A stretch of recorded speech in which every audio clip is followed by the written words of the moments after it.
2 days క్రితం ఒక customer call చేశాడు ఇన్స్టాగ్రామ్ రీల్ చూసి. అన్న ఒక ఇండిపెండెంట్ హౌస్ కానీ లేదా ఓపెన్ ప్లాట్ కానీ కావాలన్నా అని చెప్పేసి అడిగాడు. బడ్జెట్ చెప్పారు, రిక్వైర్మెంట్స్ చెప్పారు.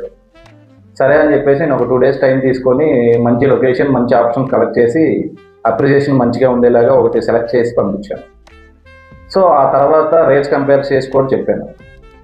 లాస్ట్లో ఆయన ఒక క్వశ్చన్ నన్ను అడిగాడు, అన్న మీరు నా ప్లేస్లో ఉంటే ఈ ప్రాపర్టీస్లో ఏది కొంటారని చెప్పేసి అడిగారు. నాకు అర్థం కాలేదు. ఆ క్వశ్చన్ విని కొన్ని సెకండ్స్ నేను సైలెంట్ అయ్యాను. ఎందుకంటే అప్పటి వరకు నేను సెల్లర్ సైడ్ నుంచి ఆలోచిస్తున్నా తప్ప బయ్యర్ సైడ్ నుంచి ఆలోచించలేదు.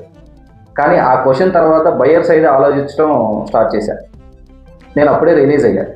ఎందుకంటే రియల్ ఎస్టేట్లో బయ్యర్ సైడ్ నుంచి ట్రస్ట్ ఎర్న్ చేయడమే చాలా కష్టమైన పని.